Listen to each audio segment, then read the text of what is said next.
Bonjour et bienvenue à un tout nouvel épisode de l'émission Héros de la foi avec nul autre que l'évangéliste Jacko pour un message de feu, un message encourageant et un message qui va nous pousser à une vie de consécration complète et totale pour Dieu.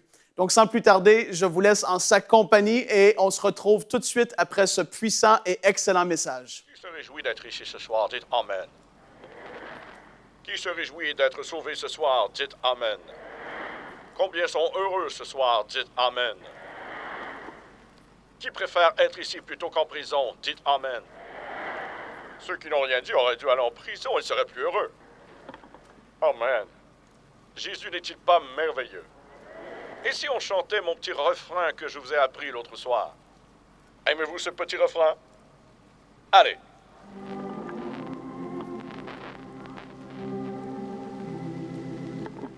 Amen, c'est écrit et c'est vrai. Combien croient que c'est écrit et que c'est vrai? C'est la meilleure pilule contre les maux de tête que vous pouvez avoir. C'est le meilleur cataplasme que vous pouvez vous appliquer. C'est la meilleure opération contre le cancer qu'on pourrait vous faire. 32 000 promesses dans la parole de Dieu et chacune d'elles vous appartient. Qui croit que c'est écrit et que c'est vrai? Allons, chantons. Well, it's written and it's free, that my Jesus He. Well, it's written and it's free, and it's for you. It's been tested, it's been tried, and it's fully satisfied. Well, it's written and it's free, that my Jesus He. Well, it's written and it's free, that my Jesus He. Well, it's written and it's read, and it's for you. It's been tested, it's been tried, and it's fully satisfied. Well, it's written and it's read, that my Jesus He. Ouais, c'est plutôt bien. Pour des tuberculeux. Amen. Pour une bande de vieux Texans. C'est très mauvais pour une bande de Pennsylvaniens remplis du Saint-Esprit. Tout le monde se lève et voyons si vous pouvez faire mieux que ça. Combien croient que c'est écrit et que c'est vrai? Tout le monde se lève. Tout le monde, même les malades, boiteux et fainéants, levez-vous. Allons, tout le monde chante. Ma sœur là-bas derrière, souriez, voulez-vous? Merci. Ça prend seulement 14 muscles pour sourire et ça en prend 48 pour faire cette tête. Oh! Beaucoup plus facile de sourire. Allez, mettez un sourire sur vos visages et chantons. C'est écrit et c'est vrai. Je crois que c'est écrit et que c'est vrai. Pas vous? Je crois que c'est pour vous. Je suis triste pour les personnes qui ne peuvent pas sourire ou rire. Je n'appelle pas ça religion. J'appelle ça problème de foi. La religion ne te donne pas un long visage étiré. La religion va vous mettre un sourire au visage, un chant dans le cœur. Et vous rentrez à la maison, embarrassez votre femme en laissant la femme du voisin tranquille. Allons, chantons tous ensemble d'un même cœur. Well, it's written and it's read, that my Jesus He. Well, it's written and it's read, and it's for you. It's been tested, it's been tried, and it's fully satisfied. Well, it's written and it's read, that my Jesus He. Well, it's written and it's read, that my Jesus He. Well, it's written and it's read, and it's for you. It's been tested, it's been tried, and it's fully satisfied. Well, it's written and it's read, that my Jesus He. Encore une fois, c'est mieux cette fois. Mais je veux que vous enleviez le pied du frein et que vous chantiez vraiment. Allons. Et tout le monde sourit. J'ai dit souriez.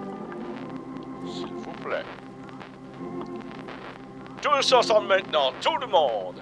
Well, it's written and it's read, that my Jesus He. Well, it's written and it's read, and it's for you. It's been tested, it's been tried, and it's fully satisfied. Well, it's written and it's real.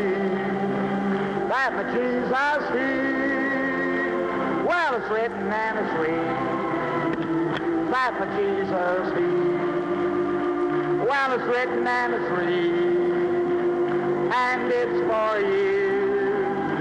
It's been tested, it's been tried, and it's fully satisfied. Well, it's written and it's read that my Jesus healed. Bon, c'est bien.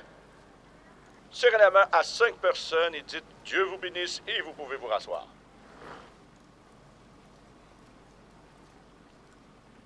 Hallelujah.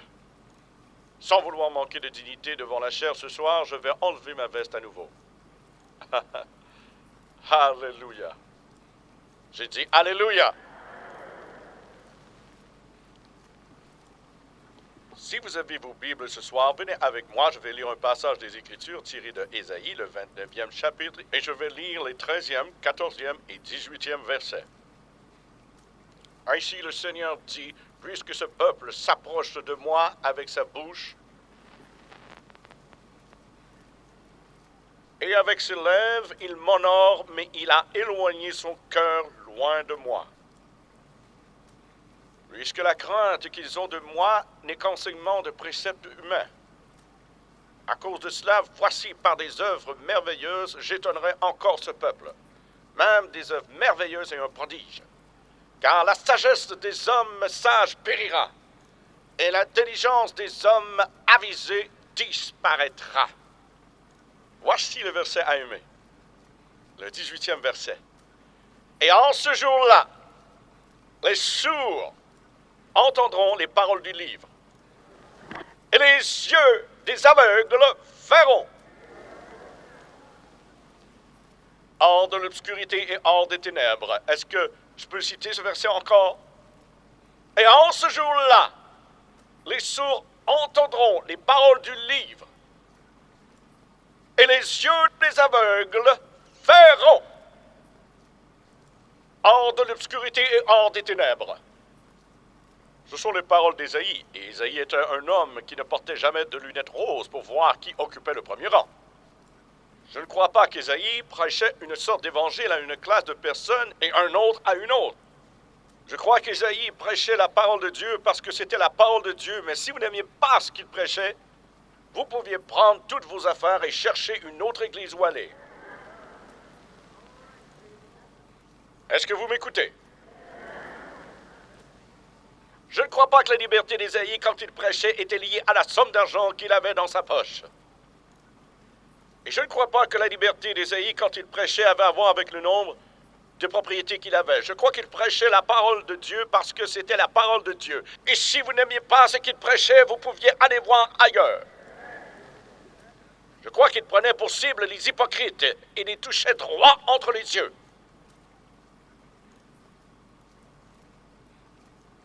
Eh bien, durant cette époque qu'Ésaïe décrit, la Bible dit, les hommes se sont approchés de moi avec leur bouche, et avec leurs lèvres, ils honorent Dieu, mais l'adoration n'est pas dans leur cœur.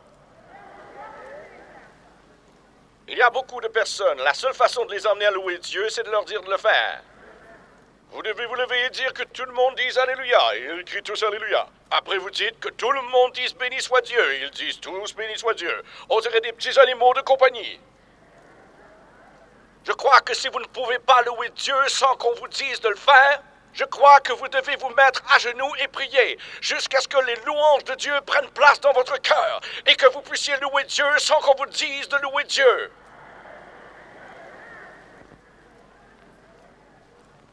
Les hommes s'approchent de Dieu avec leurs lèvres et avec leur bouche. Ils honorent Dieu, mais ils n'adorent pas Dieu du fond du cœur. Nous avons beaucoup d'ecclésianisme, mais laissez-moi vous dire une chose. On a très peu de christianisme. Nous avons une grande et belle profession, mais frères et sœurs, nous avons de toutes petites possessions.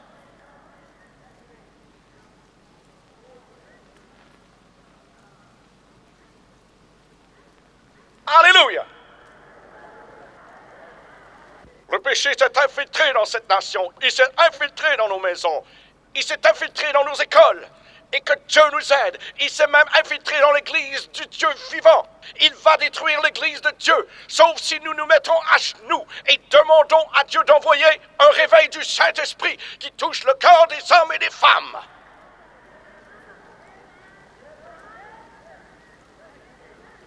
On parle de protection civile.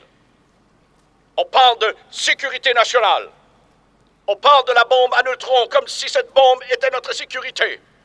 Frères et sœurs, il n'y a rien pour notre sécurité. Si l'Église du Dieu vivant ne se met pas à genoux pour prier pour que Dieu visite son peuple aujourd'hui, ce pays va être détruit et en ruine, et le diable va prendre le dessus. Il nous faut des personnes avec du courage qui vont prier face contre terre et chercher Dieu pour qu'il visite son peuple par un réveil qui va ouvrir les yeux de l'aveugle, qui fera bondir le boiteux de joie, il fera entendre le sourd.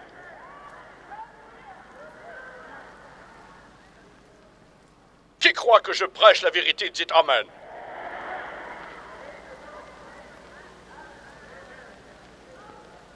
De moins en moins de personnes prêchent comme ça. De moins en moins de prédicateurs prêchent contre vos petits péchés mignons, vos petites fautes préférées.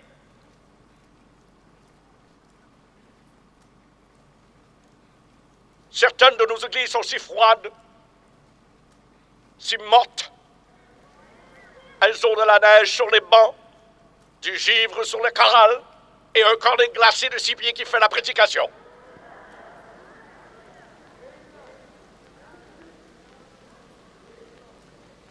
Et ceux qui auraient besoin d'un avertissement de la part de pasteurs fidèles, quand en effet ils prêchent contre leur péché préféré et leur faute préférée, ça prend peu de temps avant qu'on ne voit ce pasteur faire ses valises et chercher un autre endroit où prêcher. Pourquoi? Parce que les gens ne veulent pas de ce que la Bible leur dit.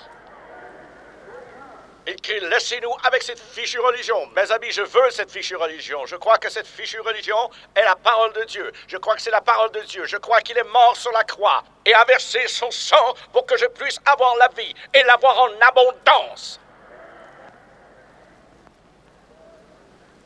Quelqu'un a dit, si la guérison est la volonté de Dieu, pourquoi tout le monde ne le prêche-t-il pas?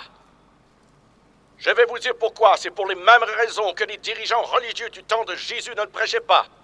Pour la même raison que quand Jésus a ouvert les yeux de l'aveugle, a fait marcher le boiteux, ils l'ont appelé Belzébul, le père du diable. Laissez-moi vous dire, ce n'était pas le monde extérieur qui combattait Jésus quand il était sur terre, mais c'était des membres de l'Église. J'ai dit c'était des membres de l'Église, et c'était des prédicateurs, c'était des prêtres et d'autres personnes qui combattaient le Seigneur Jésus-Christ. Et je veux vous rappeler aussi une autre chose. Ce n'était pas la prostituée, l'ivrogne et le menteur qui ont crucifié mon Seigneur, mais c'était une bande de membres de l'Église qui l'ont cloué à la croix.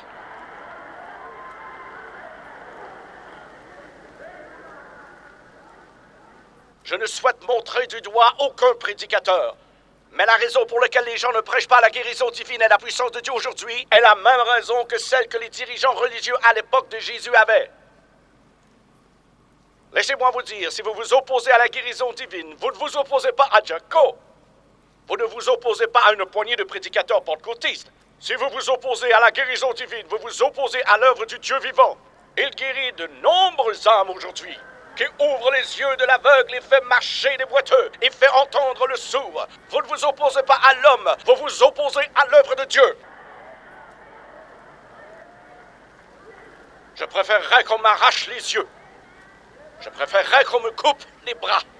Je préférerais traverser cette vie aveugle, boiteux et muet plutôt que de me battre contre l'œuvre du Dieu vivant. Je n'oublierai jamais quand je suis sorti de l'armée en 1945. J'étais dans un petit endroit appelé Red Oak Flat au Texas. On tenait une réunion revivaliste. C'était à la campagne et toute mon assemblée, c'était quand je commençais à prêcher, toute mon assemblée qui s'élevait au nombre de 12 ou 13. Et la majorité d'entre eux restaient debout devant la porte et parlaient de jardinage et de plantation de semis. J'ai dit un soir, j'ai dit, vous tous, monsieur, dehors devant l'église, un de ces jours, vous voudrez que je prie pour vous et je le ferai, mais je veux que vous sachiez que vous allez me le demander. Je n'oublierai jamais le matin suivant, vers 8 heures, quelqu'un frappa à la porte J'ai ouvert la porte et devant moi se tenait M. Sloan. Il est sorti vers le bord du porche et a craché du sang, puis est revenu. Il a dit, est-ce que le frère Permou est là? J'ai dit non, il est déjà parti. Il dit, frère Cole, pourriez-vous m'emmener à Jacksonville à l'hôpital? C'est Jacksonville au Texas. Et j'ai dit, bien sûr. Attendez, je vais prendre mon chapeau, mes clés de voiture et j'arrive. Quelqu'un a dit, pourquoi n'as-tu pas prié pour lui? Parce qu'il ne me l'a pas demandé. J'ai dit, parce qu'il ne me l'a pas demandé. La Bible ne dit pas que je dois te rechercher, la Bible dit que tu dois me rechercher. La Bible dit, appelle les anciens de l'Église. Si vous le croyez, dites Amen. Je suis rentré, j'ai pris mon chapeau et mes clés. Je suis ressorti et je l'ai mis dans l'auto. On a démarré pour Jacksonville et il gémissait, se plaignait et crachait du sang. Et moi, assis là, je conduisais. En chantant, je suis en route vers le pays de gloire. Le ciel est proche, le chemin se dégage. Quelqu'un a dit, eh bien, vous avez le cœur dur. Pourquoi ne vous pas prier pour cet homme? Parce qu'il ne me l'a pas demandé, il savait ce qu'il fallait faire. Une femme m'a dit une fois, j'étais malade et mon pasteur n'est pas venu me voir. J'ai dit, l'avez-vous appelé? Elle a dit, certainement pas, il est rempli du Saint-Esprit, il devrait savoir quand je suis malade ou pas. J'ai dit, si votre pasteur savait tout de vous, vous auriez quitté la ville il y a 24 heures. N'êtes-vous pas heureuse que Dieu ne lui dise pas? On est arrivé à Jacksonville et quand j'ai arrêté la voiture, sa femme l'a aidé à sortir de la voiture et lui a fait monter les marches de l'hôpital. J'ai posé ma tête en arrière contre le siège et je méditais sur le Seigneur en priant. Et tout à coup, j'ai entendu une voix de femme dire « Venez vite, frère Cole, venez vite! Mon mari est en train de mourir, ses ulcères ont éclaté, il y a une hémorragie mortelle. » Et il n'est pas réconcilié avec Dieu. Je suis sorti de la voiture, je me suis précipité en haut des marches de l'hôpital. Et ce vieux Sloan était là, roulant d'un côté à l'autre du lit, à pleurer, à cracher du sang, à gémir et à se plaindre. Et je me suis approché, me suis assis près de lui et je l'ai regardé. Quelqu'un a dit, pourquoi vous n'avez pas prié? Parce qu'il ne me l'a pas demandé. Je me suis juste assis et je l'ai regardé. Alléluia! Enfin, il s'est retourné et m'a vu assis là. Il m'a dit, vous n'allez donc pas prier pour moi? J'ai dit, si vous le voulez, je le ferai. Il a dit, bien sûr que je le veux. Je portais encore mon uniforme de l'armée, j'ai attrapé ma petite bouteille d'huile d'olive dans la poche de chemise et j'ai oint ce vieux bonhomme. Il avait une main en l'air et s'est mis à dire « Oh Dieu, pardonne-moi d'avoir menti. Dieu, pardonne-moi de m'être enivré. Dieu, si tu ne me laisses pas aller en enfer, Dieu, je rembourserai tout ce que j'ai pu voler. Dieu, ne me laisse pas aller en enfer, sauve-moi, Seigneur. » Il priait comme ça, puis enfin, il a commencé à dire « Merci, Jésus. Oh Seigneur, je me sens si bien. Dieu, je me sens si bien. Dieu, merci de m'avoir pardonné. » Il est devenu un peu bruyant. Quand vous recevez une bonne chose, vous avez le droit de faire du bruit. Il est devenu plus bruyant. La porte s'est ouverte et l'infirmière est entrée et elle a dit, elle l'a regardé et elle s'est approchée et a dit, mais, Monsieur Sloan, vous devez vous calmer, vous êtes un homme malade. Ça ne l'a pas aidé, il a continué à être plus bruyant. Finalement, il s'est retourné vers moi et a dit, soldat, vous ne pouvez pas déranger des patients comme ça. Et j'ai dit, je ne l'ai pas dérangé, j'ai juste prié pour lui. J'ai dit, quelqu'un d'autre l'a dérangé. Elle a regardé autour de la pièce et m'a regardé comme si quelque chose n'allait pas chez moi. Et elle est sortie de la chambre. Quand elle est sortie, il commença à dire, merci Jésus de m'avoir sauvé. Seigneur, merci de m'avoir guéri. Dieu, je me sens si bien, Dieu. Oh Dieu, je me sens si bien. Jésus, merci Seigneur. Tout à coup, la porte s'est ouverte et deux infirmières sont entrées. Une d'elles avait une aiguille hypodermique à la main. Elles se sont approchées et ont relevé la manche de chemise de nuit et elles ont enfoncé l'aiguille dans son bras et lui ont donné une hypo. Je crois qu'elles lui ont donné environ 965 livres de cris. Parce qu'après lui avoir donné ça, il est devenu ridicule. Il s'est mis à parler une langue que je n'avais jamais entendue avant. Il s'est mis à crier et à hurler. Je veux sortir d'ici, je suis guéri, je suis sauvé. Oh, gloire à Dieu, alléluia! Cette infirmière s'est retournée vers moi et a dit, vous, soldat, c'est vous qui causez tout ce trouble. Vous sortez d'ici. J'ai dit, je vais partir, mais je ne suis pas celui qui cause le trouble. Quand je ne serai plus là, il sera encore ici. Je suis sorti, arrivé à ma voiture, je pouvais entendre cet homme encore en train de louer Dieu. Le soir suivant, les portes de l'église se sont ouvertes et on a vu M. Sloan avec un grand sourire sur le visage. Il a dit « Merci Dieu, Dieu m'a sauvé, Dieu m'a guéri, Dieu m'a rempli du Saint-Esprit. Ils m'ont examiné aujourd'hui, ils ont essayé de trouver ces ulcères, ils ne les ont pas trouvés. Même avec la fluoroscopie, ils ne les ont pas trouvés. Et le docteur a dit qu'il ne comprenait pas d'où ce sang provenait. Il a dit que le test montrait qu'il n'y avait pas de perte de sang, mais qu'il savait que j'avais perdu environ 1 litre de sang. Il a dit qu'il ne comprenait pas ce qui s'était passé. Il a dit, j'ai regardé ce docteur droit dans les yeux et lui ai dit, Docteur Jésus a pris un nouveau cas. Oh, Alléluia!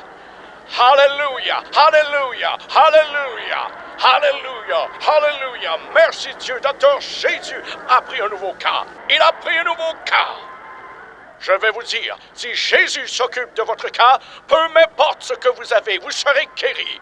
Si Jésus s'occupe de votre cas, vous allez laisser vos béquilles derrière. S'il s'occupe de votre cas, ce vieux cancer va quitter votre corps. S'il s'occupe de votre cas, vos yeux aveugles pourront voir. Ah, merci Dieu. Jésus peut guérir n'importe quoi, n'importe où, n'importe quand et n'importe qui. Tout ce que vous avez à faire, c'est mettre votre foi en lui. Wouh! Le docteur Jésus a pris un autre cas, comme dit l'évangéliste Cole. C'est tellement bénissant de le voir faire. Et sachez-le, il prend encore des cas aujourd'hui. Il est le même, il n'a pas changé.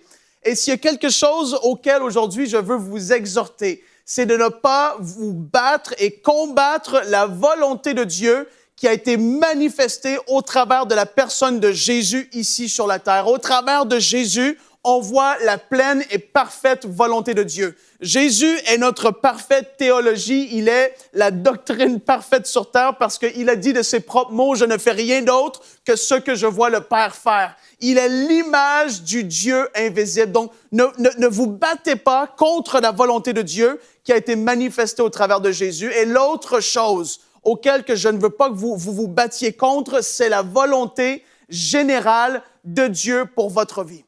La volonté générale de Dieu pour votre vie, c'est que vous soyez heureux, c'est que vous soyez en paix, c'est que vous soyez dans la joie, c'est que vous soyez en bonne santé à tous égards. C'est ce que Dieu veut pour ses enfants et je veux encourager chaque personne sous le son de ma voix aujourd'hui. Ne vous battez pas contre la volonté générale de Dieu pour votre vie, même si on ne vit pas les choses que je viens tout juste de dire, d'énumérer, même si on ne les vit pas encore dans notre vie, sachez-le, c'est la volonté de Dieu. Et la deuxième chose auquel je veux vous encourager aujourd'hui, c'est de ne pas combattre contre la volonté spécifique de Dieu pour notre vie. Vous savez, moi, je l'ai fait pendant plusieurs années. Dieu, je le savais qu'il m'avait appelé à prêcher sa parole.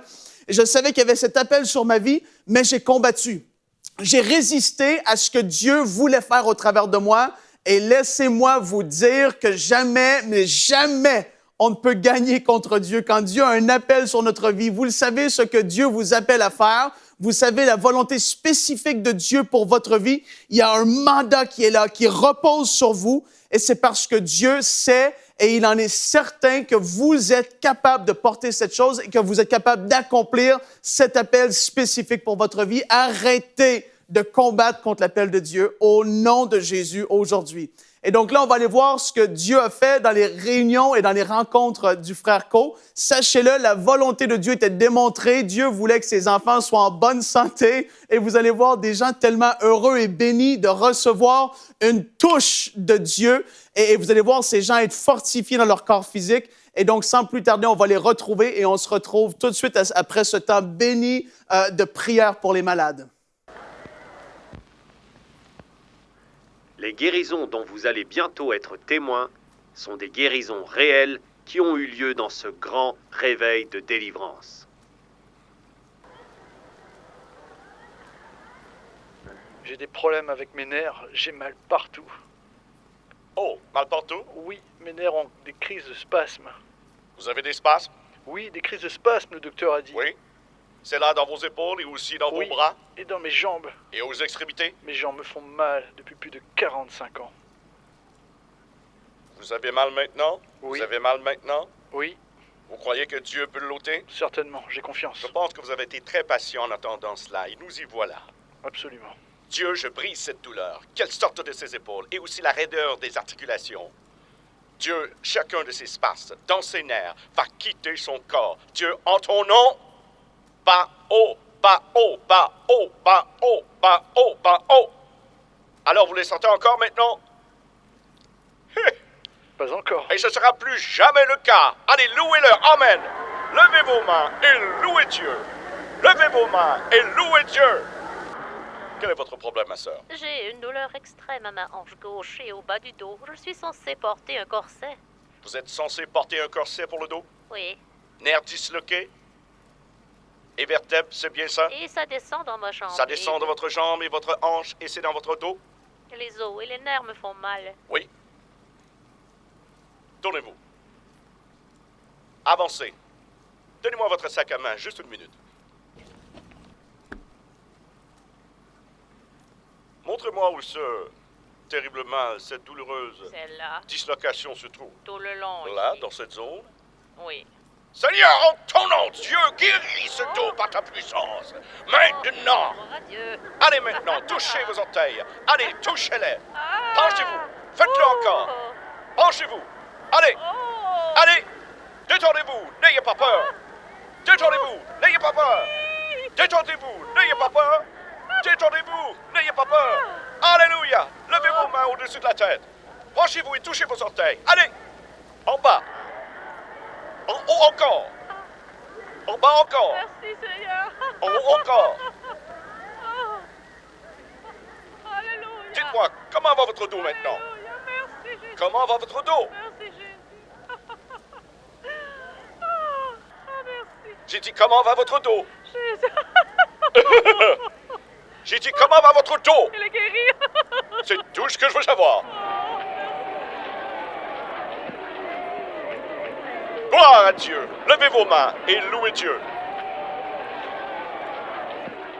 Et nous voici à la fin de cet épisode avec l'évangéliste Jacko. Je crois de tout mon cœur qu'elle vous a béni et que dans peu importe ce que vous traversez, vous avez été encouragé et fortifié. Je veux vous encourager à nous envoyer vos témoignages à l'adresse qui s'affiche au bas de l'écran. Et souvenez-vous que oui, Dieu, il vous aime et il veut faire de vous des héros de la foi.